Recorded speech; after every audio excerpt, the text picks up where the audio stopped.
Good morning, good afternoon, or good evening, everybody. Welcome back to my YouTube channel. For this week's video, I would like to present another layout design. As you can see from the square grid, this is a good size area, although it is certainly not an easy space to use. It is very awkwardly shaped. The whole of this main room is available for the railroad, as is this back room. This is a closet off the bedroom, which at the time of starting work was earmarked for a workbench. Although as the design progressed, we decided to extend the railroad into this area and build workbenches under the layout. This is a mechanical room, this is a bathroom, and obviously these two areas are off limits. This is in the upper floor of the client's residence. These stairs lead down rather than up. Now the client wanted a long double-track main line. He wanted to run a variety of trains. He wanted a large steel mill area, an extensive port area, and numerous other large industries, including a chemical works, an oil refinery, the Walters Valley Cement, and several others. So I started roughing in various shapes of railroad.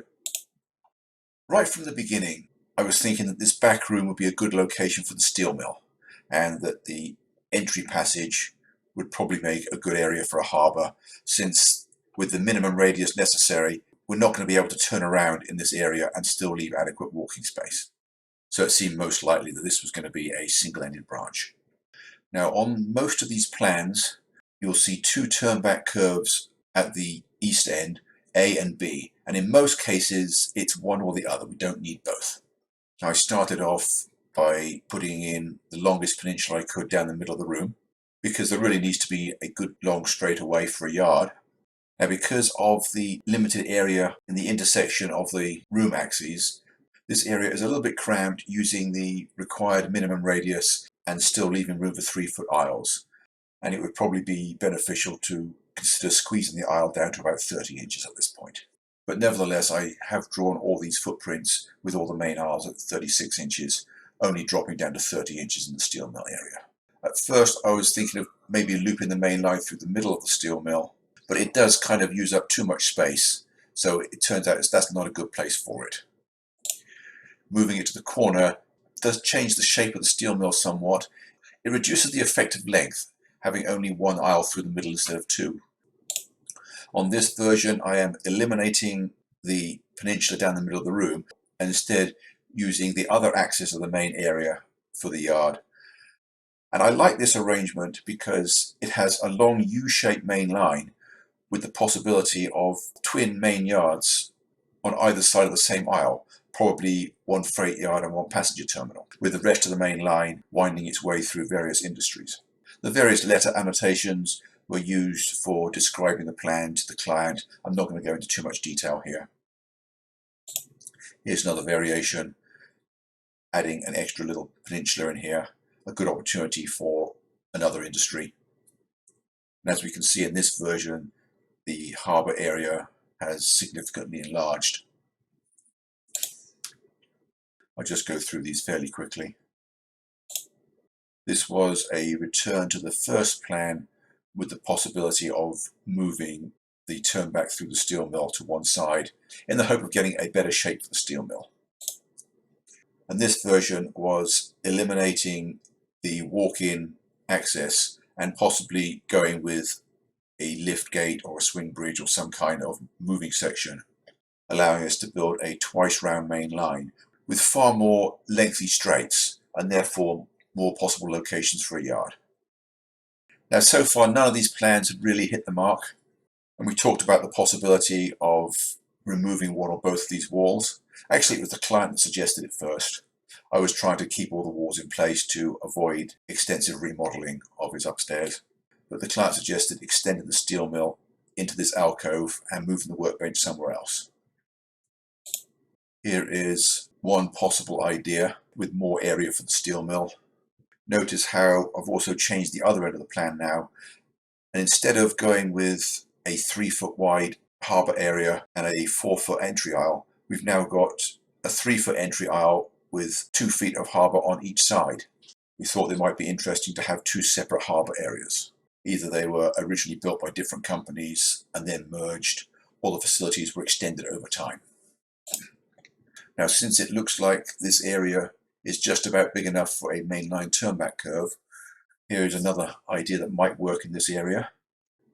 Here is another variation of that last design, returning to the twin yards area in the north alcove. Although we decided against using this closet alcove in this way because this was going to be an awkward access area. We wanted to find a way of avoiding this diagonal track that prevents the aisle from extending into the alcove. Here is another suggestion that I made, solving that problem, just wrapping all the way around the bathroom, finding a way of using this alcove and then wrapping the main line through the stairwell. Now, unfortunately, this version wasn't going to work. It was worth a try, and it gave rise to the next plan. Here we are splitting the aisle into two areas with some kind of moving section across the entry to the steel mill aisle. And this solves most of the problems, although the moving section in this location turned out to be quite awkward. But after thinking about this plan, the customer decided that this was the one to work on. So now it was time to start putting in track and turnouts and working out what would fit where. Here is the first version of that I drew. Note how for this moving section I've tried to get a much larger radius curve. And even so, trying to get the hinge location so that it could fold against the wall was turning out to be a bit of a tall order. So eventually we decided to go with a lift section instead of a swing gate. Across the entry area, this would still be a swing gate because this one is easy, being on the outside of the curve. Anyway, the two long straightaways in the main room, as I mentioned earlier, we have a passenger terminal one side, freight yard the other. I did draw one iteration with the two transposed, with the passenger terminal on the east side. The reason being that that would give transfer freights to the steel mill a longer run because they'll be running all the way from here around past the passenger terminal and into the steel mill room. Actually, they could have gone either way around, but the deciding factor was the grade down to the harbour. By having the freight yard over this side, we end up with an extra 20 feet or so of grade, which makes a huge difference in getting enough elevation change to reach the harbour on the lower deck, which is going to be in this alcove. And here is the lower level of that same version. We have two staging yard, primary staging wrapped around in this corner, and a stub end auxiliary staging under the steel mill. And we see the single track harbour branch winds its way down, and it's just about long enough to lose all the height necessary to get to the second scenic level without using a helix, provided we accept a grade at about 2.8%.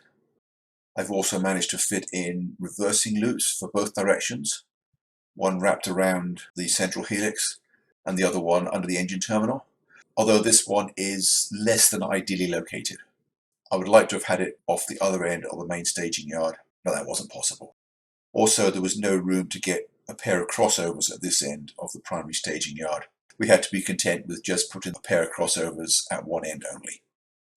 Also, as we can see from this plan, the whole of the north alcove is basically one large U-shaped workbench, where it's right in front of one of the big windows, and therefore not only is it nicely spaced out, but it has plenty of natural light as well.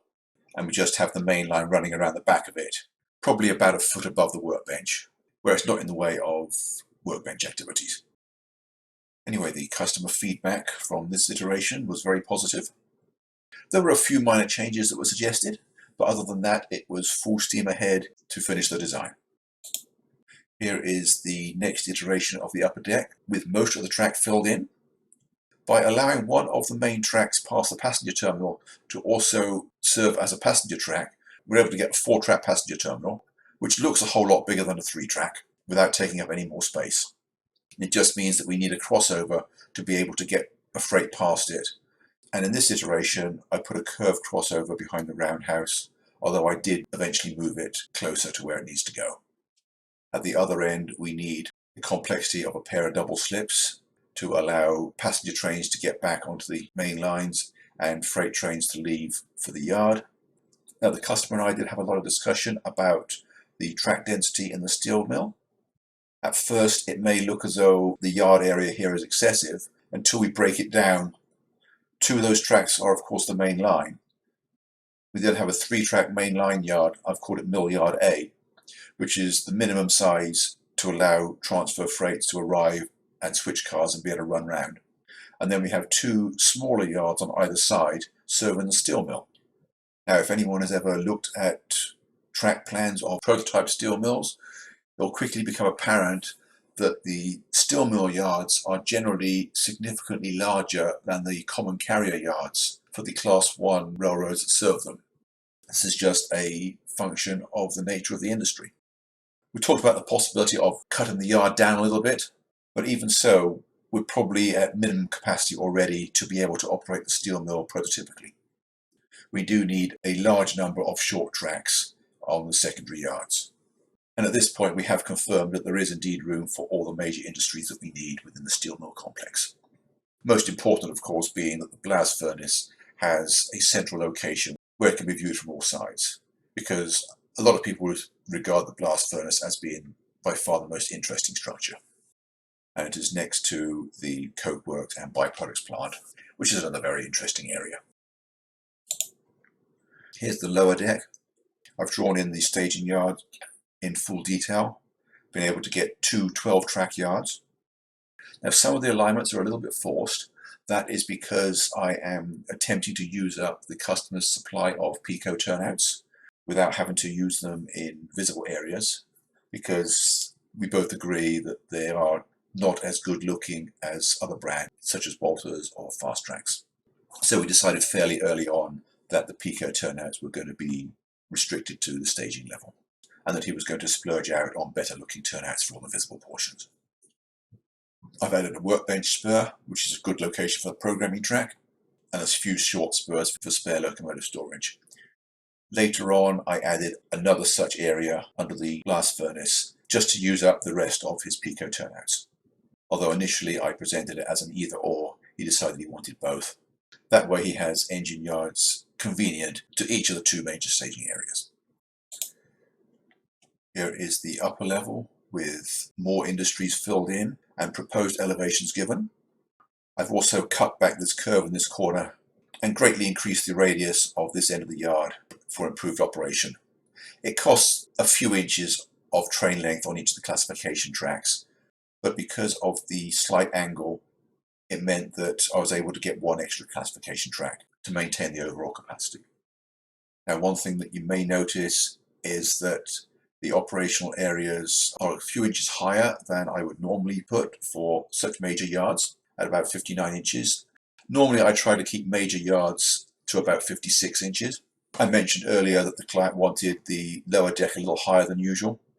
It helps that the client is fairly tall, and therefore 59 inches is a good operating height for his main yards. Here is the lower deck with the elevations filled in, and as I mentioned earlier, the start of the second set of spurs for spare locomotive storage. I also developed the harbour area in this iteration.